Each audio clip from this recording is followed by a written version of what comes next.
Good day mga kahabi!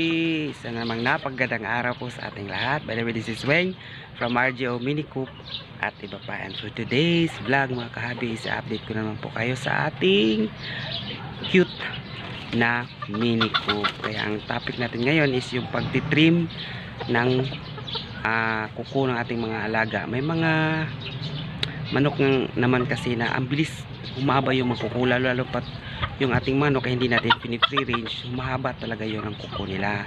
The good thing to do is ititrim natin kasi this is one thing na dahilan kung bakit nababalian din yung ating mga alagang manok, kasi nga sa kulungan kasi nila medyo may malilit yung screen, minsan kasi napapasok doon and nahihirapan silang tanggalin. That was yun ang dahilan kung bakit nababalian ang paa. Same sa nangyari sa aking alagang Japanese Bantam, kasi ang bibilis sumaba ng kanilang kuko. Yan, isa ito sa mga alaga ko na ang bilis pahabain yung kuko. Although na free range naman natin, hindi pa rin sapat kasi nga ang bilis talagang humaba. Katulad yan, yan. Bagong puto lang po yan. Pero hindi natin talaga paabutin doon sa core niya kasi nga mga blood vessels sa loob. Yun ang iniiwasan natin pag nagpuputol tayo ng mga kuko ito. Actually mahaba na yan, kaya ako pinutulan kasi nabalian to ng paa. Paika-ika nga itong lumakad maglakad. And ito ring isa, yan, mabilis din humaba yung kuko nito. Actually tatlo silang ganyan yung kuko nila, ang bilis humaba. Kaya kung may pagkakataon is free range natin sila. Ayan. Tapos ang ginamit ko lang guys sa pamputol ng kuko nila is pwede naman yung nail cutter na pantao. Yun nga lang, dahan-dahan lang kasi nga makapal yung kuko nila and hindi magkasya yung kuko nila dun sa ipin ng nail cutter. Kasi nga yung nail cutter na pantao is pang maninipis na kuko lang. Sa kanila kasi medyo pabilog, kailangan dahan-dahanin para mabawasan yung kuko nila. Basta iwasan lang talaga natin na mapunta doon sa inner cordon na mayroong mga blood vessels. Actually mapapansin naman natin kung ano yung part na may parang buto na. Kaya nga mga kahabi, isa sa mga napagandang gawin para hindi agad-agad humaba yung kuko ng ating mga alaga ay yung pag-free range. Kasi nga nature na ng mga manok na tawag nito, nagkakaykay kasi nga forage animal sila. Tama ba yun? Forage. Tawag din, nakalimutan ko. Yung mga manok guys, mga foraging animal sila. Sila yung mga uri ng hayop na kahit ano kinakain nila, kung sa tingin nila ay pwede nilang kainin. Alam naman ng mga manok yun kung ano yung nakakain at saka hindi. And yun yung dahilan kung bakit mahaba yung kuko nila. Yun yung ginagamit nila pang kaykay sa lupa o yung sa mga place na may mga dahon, yung kinakahig nila yung sa Bisaya pa. Yun nga lang, pag yung mga alaga natin nasa kulungan, siyempre pinapakain na lang natin, walang exercise.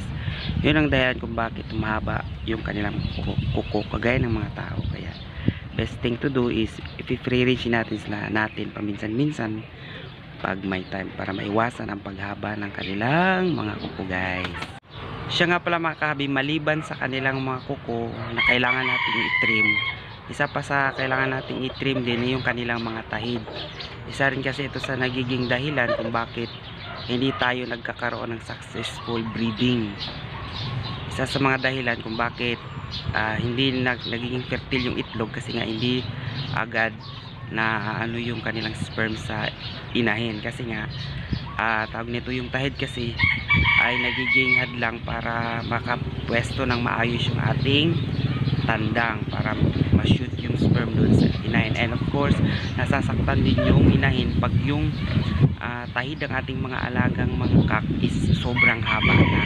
And kailangan talaga nating putulan ito para maiwasan na magkasakitan yung ating mga alaga, especially sa mga hen.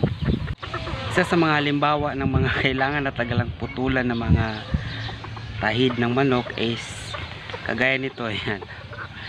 Sobrang haba na guys, o diba? Siguro nasa 3 to 4 inches na ang haba nitong tahid ng ating alaga. Ang nagmamayari nito is si Pogi, yung ating standard bantam. simula ng sisiw hanggang lumaki, hanggang naging siguro magpa 5 years old na siya. Ganito nakahaba yung kanyang tahid. Good. Hindi ko talaga to pinutulaan, kaso nga lang bigla lang tong natanggal. Hindi ko alam kung paano natanggal sa paa niya to. Kagaya rin nung nauna niyang ganito, yung sa kabila niyang paa, nagulat na lang ako, hindi ko na makita, natanggal lang ng kusa. And of course ito, natsyempuhan ko talaga nung Sabado, nung Sabado nga, ito natanggal, na iwan dun sa kulungan niya. Siguro sa sobrang haba, kumbaga kusa lang siguro itong natatanggal. Correct me if I'm wrong guys, kung tama ba na kusa talaga siyang natatanggal pag sobrang haba na. Kasi ang gusto ko kasi wag na lang tanggalin. Siguro sa sobrang haba, siguro yung manok naiirita na, nagiging sagabal. Siguro may ginawa siya para matanggal to, hindi ko lang alam. Or nature na siguro na natatanggal yung kuko nila pag sobrang haba na. Ayan guys, ito yung tahid ni Tisoy. Tisoy pala yung pangalan nun, hindi si Pogi. Isang standard bantam natin, o diba? Ang haba na. Kusa lang siyang natanggal. Hindi ko alam kung paano niya natanggal to. Kaya ganyan. Yan, o diba? Napaka-importante din talaga yung grooming ng manok para mapanatili yung healthy and maiwasan yung mga disgrasya or mga injury sa ating mga alagang manok. Ayan. Yan si Tisoy tsaka si Olats. Ayan, yan yung standard bantam natin. Ayan. Mahaba na rin yung kabila niyang tahid kasi ito yung unang natanggal, kasing taas din yung natanggal niya, kaya tumubo ulit. Tapos yung kabila naman is maliit pa kasi kakatanggal ang kanyang tahid lang, and tutubo ulit yan. Syempre kagaya rin ng tao, yung kuko natin tutubo talaga yan. Ayan, yan yung standard bantam natin na natanggalan ng tahid ng kusa. Actually matanda na yan, nasa mga magpa 5 years old na yan si Tisoy.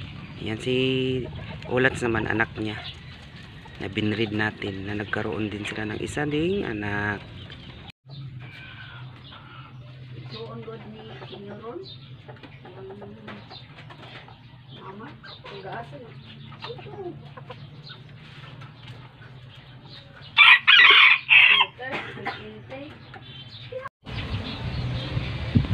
At ayan mga kahabi, sana'y kapulutan niyo yung kaunting kaalaman at aral ng ating mini vlog this morning. At maraming salamat po sa ating mga subscribers na patuloy na sumusuporta. At lagi nating tatandaan mga kahabi na walang magiging isang kahig o isang tuka kung ikaw ay matyaga, always may nilaga. Maraming salamat po sa inyong lahat mga kahabi. Hanggang sa muli, paalam.